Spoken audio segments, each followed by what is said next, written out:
Hi అందరికీ నమస్కారం. ఈరోజు వీడియో వచ్చేసి ఎగ్గుతో ఎప్పుడు ఒకే విధంగా కాకుండా కొంచెం డిఫరెంట్గా ఎగ్ మసాలా కర్రీని ఎలా తయారు చేసుకోవాలో చూపించబోతున్నాను.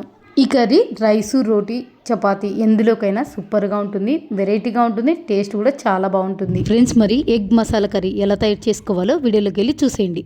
ఫ్రెండ్స్, ఎగ్ మసాలా కర్రీ కోసం ఒక 4 గుడ్లను ఉడకబెట్టేసుకొని పైన పొట్టు తీసేసుకొని ఈ ఎగ్స్కు ఘాట్లు అయితే పెట్టుకోవాలి. అలాగే ఒక ఉల్లిపాయను, ఒక క్యాప్సికమ్ను ఈ విధంగా కట్ చేసుకొని పెట్టుకోవాలి. ఇలా పెద్ద ముక్కలుగా కట్ చేసుకొని పెట్టుకోవాలి. కర్రీలోకి మసాలా పొడి తయారు చేయడం కోసం స్టవ్ మీద ప్యాన్ పెట్టుకొని ప్యాన్లోకి 1 టేబుల్ స్పూన్ ధనియాలు, 1/2 టీ స్పూన్ సోంపు, 1/2 టీ స్పూన్ జీలకర్ర, 1/2 టీ స్పూన్ మిరియాలు, ఇందులోనే ఒక 2-3 లవంగాలు, కొద్దిగా దాల్చిన చెక్క, అలాగే ఒక ఇలాచి వేసుకొని మంట సిమ్లోనే పెట్టుకొని ఇవన్నీ బాగా కలుపుకుంటూ మాడిపోకుండా దోరగా మంచి సువాసన వచ్చేంత వరకు వేయించుకోవాలి.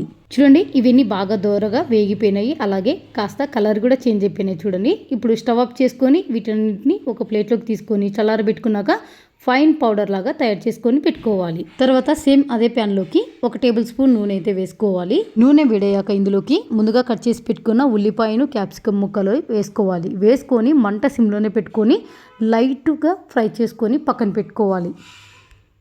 వీటిని ఎలా ఫ్రై చేసుకోవాలనేది నేను చూపిస్తానండి. ఆ విధంగా ఫ్రై చేసుకొని పక్కన పెట్టుకుంటే సరిపోతుంది. చూసారు కదా, ఈ విధంగా ఫ్రై చేసుకోవాలి. ఇవి మరీ ఎక్కువ ఫ్రై చేసుకున్నారంటే ఈ క్రంచినెస్ అనేది పోతుంది, అంత కర్రీలోకి బాగుండదు అనమాట. కాబట్టి ఇలా ఉంటేనే సరిపోతుంది. వీటిని ఒక ప్లేట్లోకి తీసుకొని పక్కన పెట్టుకుందాము. ఉల్లిపాయ ముక్కలు, క్యాప్సికమ్ ముక్కల్ని ఫ్రై చేసుకొని పక్కన పెట్టుకున్నాక సేమ్ అదే ప్యాన్లోకి కొద్దిగా పసుపు, ఇందులోనే కొద్దిగా కారం, కొంచెం సాల్ట్ కూడా వేసుకొని తర్వాత మనం ముందుగా ఉడికించి పెట్టుకున్న గుడ్లను వేసుకొని మంట సిమ్లోనే పెట్టుకొని ఈ ఎగ్స్ని బాగా దోరగా వేయించుకోవాలి. ఎగ్స్ని ఇలా దోరగా వేయించుకున్న తర్వాత ఈ ప్యాన్ పక్కన పెట్టుకుందాము.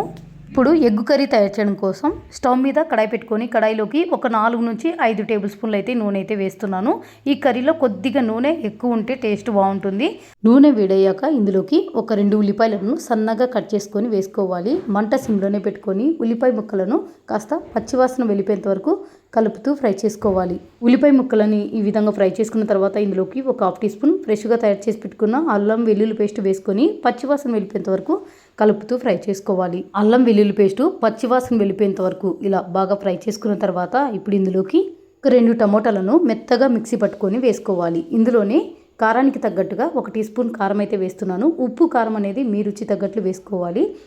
అలాగే ఒక 1/2 టీ స్పూన్ పసుపు, రుచికి తగ్గట్టుగా సాల్ట్ వేసుకొని మంట సిమ్లోనే పెట్టుకొని ఇవంతా బాగా కలిసేలాగా కలుపుకోవాలి. ఇలా కలుపుకున్న తర్వాత మంట సిమ్లోనే పెట్టేసుకొని ఈ టమోటా పేస్ట్ని పూర్తిగా పచ్చివాసన వెళ్ళిపోయేంత వరకు బాగా ఫ్రై చేసుకోవాలి. ఈ టమోటా పేస్టు పచ్చివాసన వెళ్ళిపోయి ఆయిల్ అంతా సపరేట్ అయిపోతుందన్నమాట. అంతవరకు సిమ్లోనే పెట్టుకొని ఫ్రై చేస్తూ ఉండాలి, మధ్య మధ్యలో కలుపుకుంటూ. చూసారు కదా, టమోటా పేస్ట్ అంతా పూర్తిగా పచ్చివాసన వెళ్ళిపోయి కాస్త కలర్ కూడా చేంజ్ అయిపోయింది. ఈ పేస్ట్లోంచి ఆయిల్ అంతా ఇలా పైకి వచ్చేసింది. ఈ టమోటా పేస్టు, మసాలాలు ఎంత బాగా ఫ్రై చేస్తే ఈ కర్రీకి అంత టేస్ట్ వస్తుంది. తర్వాత ఇందులోకి మనం ముందుగా ఫ్రై చేసి పెట్టుకున్న ఎగ్స్ని అయితే వేసుకోవాలి. తర్వాత ఇందులోకి మనం ముందుగా మసాలా పొడి అయితే తయారు చేసుకున్నాం కదండి, ఆ పొడి అయితే 1.5 టేబుల్ స్పూన్ వరకు అయితే వేసుకోండి. తర్వాత ఇందులోకి కసూరి మేతి కూడా వేసుకోవాలి. అలాగే ఒక 2 పచ్చిమిరపకాయలు కూడా కట్ చేసుకొని వేసుకొని కలుపుకోవాలి. మంట సిమ్లోనే పెట్టుకొని కలుపుకోండి, లేదంటే మాడిపోతుంది. కలుపుకున్న తర్వాత ఇప్పుడు ఇందులోకి గ్రేవీకి తగ్గట్టుగా 1.5 గ్లాస్ వరకు అయితే నీళ్ళైతే పోస్తున్నాను. ఇలా నీళ్లు పోసుకున్నాక అంత ఒకసారి బాగా కలుపుకోవాలి. ఇలా కలుపుకున్న తర్వాత ఒకసారి ఉప్పు, కారం చెక్ చేసుకొని కడాయికి మూత పెట్టేసుకొని సిమ్లోనే ఒక 5 నిమిషాలు బాగా ఉడికిచ్చేసుకోండి. ఇలా 5 నిమిషాల వరకు ఎగ్ కర్రీని బాగా ఉడికిచ్చేసుకున్నాక ఇప్పుడు ఒకసారి బాగా కలుపుకొని ఇప్పుడు ఇందులోకి ఒక 2 టేబుల్ స్పూన్లను పెరుగుని బాగా ఉండలేం లేకుండా కలుపుకొని ఈ కర్రీలోకి వేసుకొని కలుపుకోవాలి. ఇందులోనే 1/2 టీ స్పూన్ గరం మసాలా కూడా వేసుకొని కలుపుకొని ఒక 2 నిమిషాలు ఈ కర్రీని ఉడికించుకోవాలి.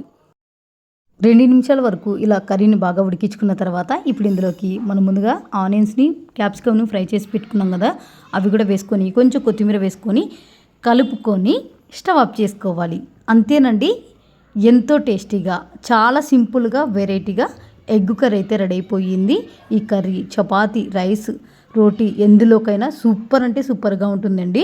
మీరు రెగ్యులర్గా చేసే కర్రీ కన్నా ఈ కర్రీ ఇంకా టేస్టీగా ఉంటుంది. ఫ్రెండ్స్, మీరు కూడా ఈ ఎగ్ మసాలా కర్రీని తప్పకుండా ట్రై చేయండి. వీడియో నచ్చితే లైక్ చేయండి, షేర్ చేయండి, అలాగే ఛానల్ని సబ్స్క్రైబ్ చేసుకోండి. ఇంకా ఇలాంటి వెరైటీ వంటకాల కోసం పక్కనున్న బెల్ ఐకాన్ని యాక్టివేట్ చేసుకోవడం మాత్రం మర్చిపోకండి. Thank you for watching.